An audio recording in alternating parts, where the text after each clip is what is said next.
안녕하세요 여러분, KR 접이NL 네덜란드 리크루터 유진입니다. 오늘은 또 좀 편하게 무슨 얘기를 해볼까 하다가 휴가 얘기를 해볼까 해요. 사실 저번에 그 워라밸 얘기하면서 잠깐 얘기하긴 했는데 오늘은 이제 휴가에 대해서 좀 자세하게 한번 얘기를 해보도록 할게요. 일단 휴가 일수 같은 경우에는 기본적으로 8시간씩 5일을 일해서 일주일에 보통 40시간 일을 한다는 게 풀타임 표준이거든요. 그거 기준으로 해서 법정 20일 정도가 나오고요. 그 이후 이상은 이제 회사 재량으로 할 수 있어요. 저희 회사 같은 경우에는 기본 20일에 5일을 더해서 25일이 나오거든요. 그래서 이제 보통 5일을 내면 일주일 휴가를 낼 수 있으니까 주 단위로 했을 때 이어서 쓰면 5주 정도 휴가를 낼 수 있어요. 그러면 제가 받는 25일 정도는 네덜란드 기준으로 많은 걸까요? 제가 이제 여기저기 지원도 해보고 그 다음에 주변에서 들은 거를 바탕으로 했을 때 25일 정도면은 풀타임 기준으로 적당합니다. 그리고 제가 저번에 워라밸 편에서도 잠깐 언급했었는데 예전에 공기업이었거나 국영기업이 이제 사기업화된 경우에는 그때부터 유지했던 모든 조항들을 유지를 해야 돼요. 그래서 그런 경우에는 이제 심한 경우에는 한 40일 이상, 30일 이상 이렇게 매년 휴가를 가는 사람도 있습니다. 그런 사람들한테 제가 이제 우리 회사 통해 일하면 휴가 25일이야 그러면은 뭐가 이렇게 적냐 뭐 이렇게 얘기를 하긴 하더라고요. 그 다음에 휴가 신청 기준, 기본적으로 업무 연속성이 유지가 되는 것이 중요하고 그 다음에 저희 회사 같은 경우에도 중요하게 생각하는 게 휴가를 연말에 다 쓰는 거, 남기는 걸 별로 안 좋아해요. 그래서 5주가 있으면 한 그래도 4주 이상은 써야 조금 오히려 팀장들이 좋아해요. 처음에 입사했을 때 약간 뭐 한국적인 마인드일 수도 있고 그냥 조금 이제 어떻게 써야 되는지 눈치를 보면서 몇 달 동안 휴가를 하루도 안 쓴 적이 있어요. 그때 이제 팀장이 저한테 와서 최근에 언제 휴가 갔냐 물어봤는데 이제 제가 최근에 휴가 간 적이 없어 이렇게 얘기를 하니까 빨리 휴가 쓰라 그러더라고요. 휴가를 잘 쓰고 있는지도 좀 많이 챙겨주고 좀 이제 휴가를 많이 가게 하는 분위기예요. 그러면 실제로 저희들이 휴가를 어떻게 쓰는지 말씀을 드릴게요. 기본적으로 매너 플레이 하려면 보통 한 달 전에는 얘기를 많이 하는 편이에요. 그래서 한 달 전에 저희가 오전에 회의를 하는데 그 시간대에 얘기를 한다든지 아니면 이제 개인적으로 워치앱 그룹에 언제 휴가 갈 건데 너네 혹시 휴가 계획 있냐 이렇게 얘기를 하고요. 같은 일을 하는 팀원들이 3명 정도 있는데 특별히 그 서로 일정만 안 겹치면은 거의 100% 갈 수 있다고 생각하시면 됩니다. 그래서 팀장한테 허락받기 전에 저희 팀원 3명들끼리 이때 가도 괜찮아 이렇게 얘기해서 되면은 그냥 팀장한테 올리면 팀장은 특별히 그때가 뭐 업무상 뭐 사람이 너무 많이 비면 문제가 생기지 않는다 그러면 대부분은 휴가를 내줍니다. 저 같은 경우에는 아무래도 외국 여기 네덜란드 생활을 하다 보니까 좀 한국에 당연히 휴가를 쓰고 싶을 거잖아요. 그래서 그런 경우에는 조금 배려를 해주는 편입니다.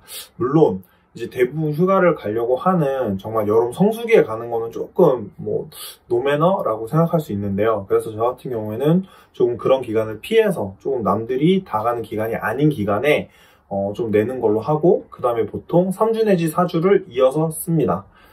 그러면 허가가 나냐고요? 네, 일단 허가가 나요. 그래서 저도 입사해서 한 2번 정도 한국에 2번에 걸쳐서 한 4주 정도 갔다 왔어요.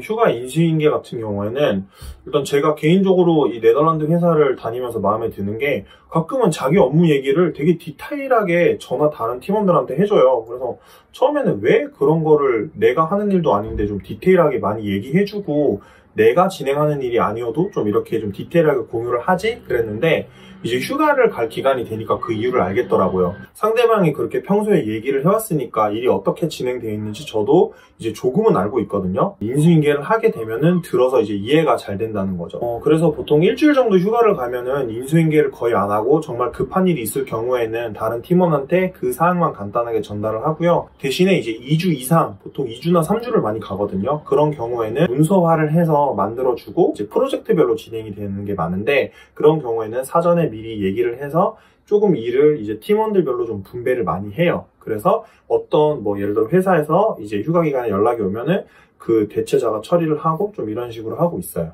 그래서 이렇게 휴가를 가게 되면 장점이 보통은 이제 휴가를 갔다 오면 일이 쌓여 있잖아요. 그런데 대부분의 일이 진행이 될 거는 좀 진행이 많이 되는 편이라서 그게 좋은 것 같아요. 그래서 어떻게 보면은 이제 네덜란드에서는 휴가를 내서 가는 거는 팀원들만 동의를 하면 거의 100% 갈 수 있다고 보면 되는데요.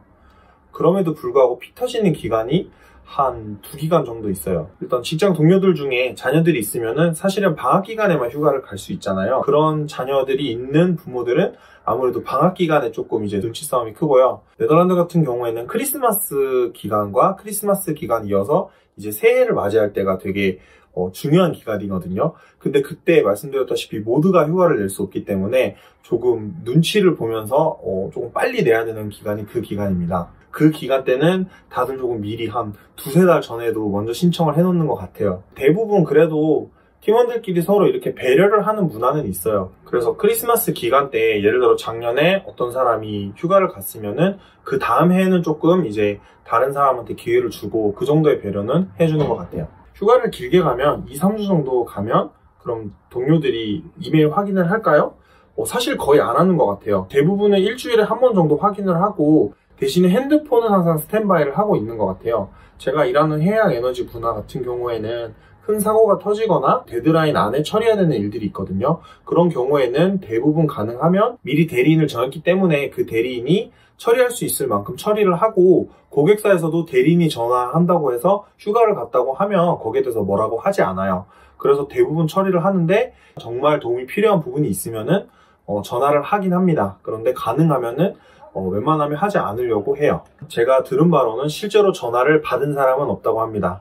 대신 본인이 불안해서 메일 체크 한 번씩 하고 그 중요한 메일이라고 판단하면은 대리인한테 전달을 해야 일을 처리할 수 있을 거 아니에요. 간단하게 메일만 전달해서 이거 좀 처리해줘 하면은 대리인이 바로 그 연락 받은 대로 이제 일 처리를 합니다. 그러면은 그 휴가비는 얼마나 받을까요? 휴가 비용은 통상적으로 회사마다 다르겠지만 기본적으로 한 달 월급 정도로 기준을 잡습니다. 한 달에 8%로 잡거든요. 그걸 곱하기 12 하면 96%가 되잖아요. 그래서 보통 한 달 월급과 비슷한 규모로 휴가비를 받습니다.